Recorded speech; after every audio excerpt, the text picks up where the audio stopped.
Welcome to Quickies. My videos are for entertainment purpose only. Hello viewers, आज मैं आपके लिए 2014 में रिलीज हुई एक मज़ेदार drama film the theory of everything के साथ हाजिर हुई हूँ। ये मूवी स्टीफन हॉकिंस की लाइफ पर बनाई गई है। तो चलें बिना किसी देरी के फिल्म स्टार्ट करते हैं। मूवी शुरू होते ही हमें एक आदमी व्हीलचेयर पर दिखाया जाता है जो शायद किसी रॉयल पैलेस में था, और इसके साथ ही हमें फ्लैशबैक दिखाया जाता है जहां हम कैम्ब्रिज में 1963 का टाइम देखते हैं। हम देखते हैं कि दो लड़के साइकिलिंग करते हुए एक दूसरे के साथ रेस लगा रहे हैं, जिसमें से एक हमारी स्टोरी का मेन कैरेक्टर है। उसने ग्लासेस लगाई हुई थी। अब ये दोनों लड़के एक पार्टी में चले जाते हैं जहां हमें अपनी स्टोरी का दूसरा मेन कैरेक्टर एक लड़की दिखाई जाती है। उसका नाम जेन होता है। स्टीफन जेन से बात करता है और वो एक दूसरे को अपने बारे में बताते हैं। स्टीफन उसे बताता है कि मैं एक कॉस्मोलॉजिस्ट हूँ। इसका मतलब ये है कि ये लोग एंटायर यूनिवर्स की स्टडी करते हैं, यानी कि गैलेक्सीज और प्लैनेट्स वगैरह का पता लगवाते हैं। अब वो स्टीफन से उसकी वर्कशिप के बारे में पूछती है तो वो बताता है कि ज़हीन लोग इस वर्ल्ड की खूबसूरत चीज़ों को स्टडी करते हैं। वो मज़ीद उसे बताता है कि हम लोग एक सिंगल इक्वेशन से सारी थ्योरी समझाना चाहते हैं। जेन उससे मिलकर बहुत ज़्यादा खुश थी। वो जाते हुए उसे कहती है नाइस टू मीट यू, और फिर वहाँ से चली जाती है। नेक्स्ट सीन में हमें क्लास दिखाई जाती है जहाँ PhD डिग्री वाले स्टूडेंट्स थे। उन्हें कुछ क्वेश्चंस दिए जाते हैं। इन स्टूडेंट्स में स्टीफन हॉकिंस भी मौजूद थे। नेक्स्ट डे स्टीफन का फ्रेंड उससे पूछता है कि आखिर तुमने कितने क्वेश्चन सॉल्व कर लिए हैं, जिस पर स्टीफन कहता है कि फिलहाल तो एक भी नहीं। स्टीफन बहुत थका हुआ महसूस कर रहा था और वो अपने बेड पर स्टिल लेटा हुआ था। अब उसका फ्रेंड उससे पूछता है कि क्या वाकई तुम इतनी फेमस यूनिवर्सिटी से PhD करना चाहते हो और यहाँ तक तुम आए हो, जिस पर स्टीफन कहता है कि हाँ। अब स्टीफन का फ्रेंड वहाँ से चला जाता है। फ्रेंड के जाने के बाद स्टीफन ना चाहते हुए भी उठता है और खुद को अम्यूज करने के लिए म्यूजिक प्ले करता है। अब वो एक एक करके क्वेश्चन रीड करने लगता है। तभी हाथ लगने से एक कप गिर जाता है, जिसकी वजह से उसके सभी पेपर्स खराब हो जाते हैं। नेक्स्ट डे स्टीफन क्लास में सबसे लेट पहुंचता है और सॉरी बोलकर बैठ जाता है। टीचर के पूछने पे वो अपना काम दिखाता है। उसने कार्ड्स पर अपना काम किया हुआ था। ये देखकर सब हैरान थे। प्रोफेसर के पूछने पे वो बताता है कि मैंने सिर्फ 9 क्वेश्चन सॉल्व किए हैं। ये सुनकर उसका फ्रेंड हैरान हो जाता है और कहता है कि सिर्फ 9। अब प्रोफेसर का काम चेक करने पर उसे एक्सीलेंट कहते हैं और कहते हैं कि ग्रेट जॉब स्टीफन। फिर हम देखते हैं कि प्रोफेसर स्टीफन को एक लैब में लेकर जाते हैं। वो उसे बताते हैं कि यही लैब थी जहां पर जे थॉमसन ने इलेक्ट्रॉन डिस्कवर किया था और रदरफोर्ड ने एटम को स्प्लिट किया था। वो अब उसे अपने साथ एक लेक्चर में जाने का कहते हैं। वो उसे बताते हैं कि मेरिट बेस पे कुछ स्टूडेंट्स को इंग्लैंड लेकर जा रहे हैं। अगर तुम चाहते हो तो साथ आ सकते हो। वहाँ हम ग्रेट मैथमेटिशियन से लेक्चर लेंगे। इस पर स्टीफन मान जाता है। नेक्स्ट सीन में हम देखते हैं कि स्टीफन चर्च के बाहर बैठा होता है। तभी जेन चर्च से बाहर आती है। वो स्टीफन को देखकर बहुत हैरान होती है, मगर फिर ये दोनों बातें करने लगते हैं। स्टीफन उसे लेकर अपनी फैमिली से मिलवाता है, जहां उसके फादर जेन से पूछते हैं कि तुम क्या करती हो। जेन बताती है कि मैं आर्ट्स पढ़ती हूँ। अब स्टीफन और जेन को एक पार्क में दिखाया जाता है जहां वो बातें कर रहे थे। ये लोग स्टार्स के बारे में बात करते हैं। जेन कहती है कि स्टार्स बहुत ज़्यादा खूबसूरत हैं। स्टीफन उसे बताता है कि ये सारे स्टार्स अल्ट्रावायलेट रेज इमिट करते हैं और अगर हम अल्ट्रावायलेट रेज को देख सकते तो ये स्टार्स ख़त्म हो जाते। अब जेन उसे बताती है कि सबसे पहले यहाँ पर कुछ भी नहीं था। स्टीफन और जेन दोनों ही साइंस को बहुत ज़्यादा पसंद करते थे। वो इस बारे में मज़ीद बातें करने लगते हैं, मगर तभी फायरवर्क होने लगता है, जिसे देखकर स्टीफन कहता है वाओ। इसके बाद जेन आसमान में उड़ते हुए बलून्स को देखकर कहती है कि सबसे पहले सिर्फ जन्नत और ये ज़मीन थे और ज़मीन की कोई ख़ास शक्ल और फॉर्म नहीं थी। इसी तरह ये दोनों मज़ीद बातें करते हुए एक साथ वॉक करते हैं। नेक्स्ट मॉर्निंग स्टीफन एक ट्रेन में लेक्चर सुनने के लिए जाने लगता है, जहां प्लेटफॉर्म पर उसका पाँव मुड़ता है, जिसकी वजह से वो लड़खड़ा जाता है, मगर फिर वो इस पर इतनी तवज्जो नहीं देता और भागकर ट्रेन में पहुंच जाता है। अब हम स्टीफन को लेक्चर हॉल में देखते हैं, जहां वो लेक्चर को बहुत ही गौर से सुन रहा था और अपनी सोचों में डूबा हुआ था। उसके बाद हमें एक कॉफी कप दिखाया जाता है, जिसे देखते हुए स्टीफन अपनी सोचों में खोया हुआ था। वो सोचता है कि अगर ब्लैक होल थ्योरी को हर चीज पर अप्लाई किया जाए तो इस दुनिया का क्या होगा। अगले सीन में हम स्टीफन और जेन को फिर से बातें करते हुए देखते हैं। स्टीफन कहता है कि अगर आइंस्टाइन की थ्योरी ऑफ रिलेटिविटी ठीक है तो ये दुनिया फैल रही है। अब स्टीफन क्लास में होता है और ब्लैक होल थ्योरी पे कुछ ड्रॉ कर रहा था। वो स्पेस टाइम सिंगुलैरिटी के बारे में एक इक्वेशन लिखता है और अपने प्रोफेसर से कहता है कि ये दुनिया एक बड़े ब्लैक होल के एक्सप्लोड होने से बनी है। अब वो तेजी से चलते हुए बाहर आता है और एक बार फिर उसका पाँव फिसलता है, जिसकी वजह से वो बहुत जोर से गिरता है। यहाँ से मूवी की मेन स्टोरी स्टार्ट होती है। चेकअप से पता चलता है कि स्टीफन को मोटर न्यूरॉन डिजीज है। ये ब्रेन में मौजूद सेल्स को डैमेज करती है, जिससे इंसान की सारी एक्टिविटीज़ मुतासिर होती हैं, यानी चलना फिरना, बोलना, निगलना और सांस लेना वगैरह।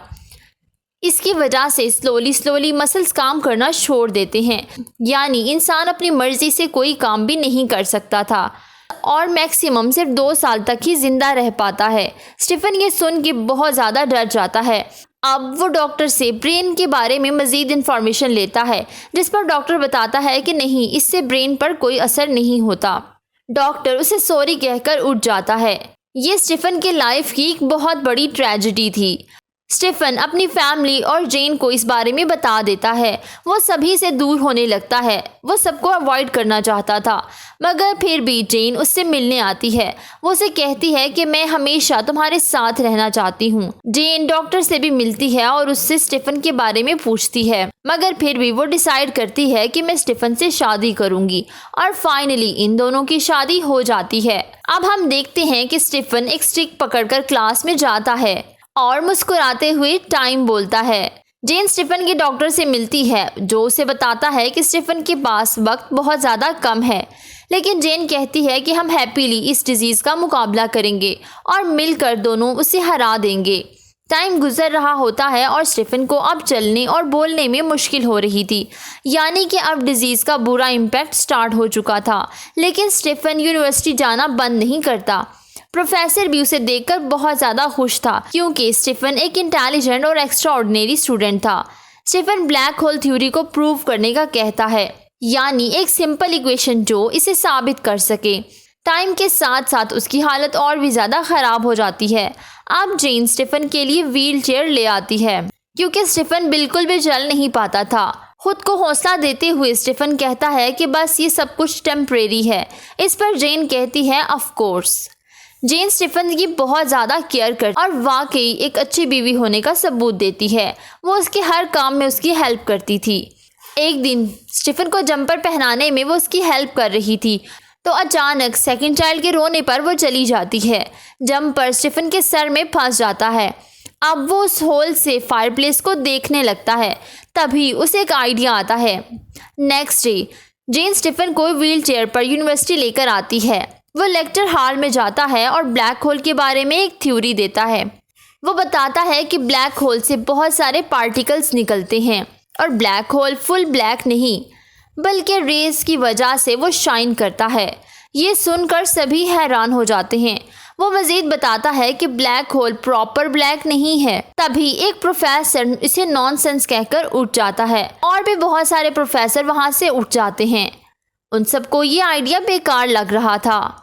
तभी एक प्रोफेसर खड़ा होता है और अपना इंट्रो करवाता है। वो सबको बताता है कि ऑनेस्टली स्पीकिंग मैं यहाँ सिर्फ नॉनसेंस चीज़ें ही सुनने आया था, लेकिन इसने जो बात कही वो बिल्कुल सही है। इस पर सभी क्लैपिंग करने लगते हैं। अब स्टीफन की बुक हॉकिंग रेडिएशन पब्लिश हो जाती है। उधर दिखाया जाता है कि जेन बहुत ज़्यादा परेशान है, क्योंकि उसे बच्चों के साथ साथ स्टीफन का भी बहुत ज़्यादा ख्याल रखना पड़ता है, जिसकी वजह से वो बर्डनाइज हो चुकी थी। स्टीफन के फादर आकर उसे कहते हैं कि अब हमें एक नर्स की ज़रूरत है, क्योंकि तुम्हें संभालना बहुत ज़्यादा मुश्किल हो चुका है। अगले सीन में हम स्टीफन और जेन को देखते हैं, जहाँ स्टीफन बताता है कि उसे एक सेमिनार में इन्वाइट किया गया है। सेमिनार में लोग उसे बहुत ज़्यादा इज्जत देते हैं। तभी अचानक उसे खांसी होती है और खांसी में ब्लड आने लगता है।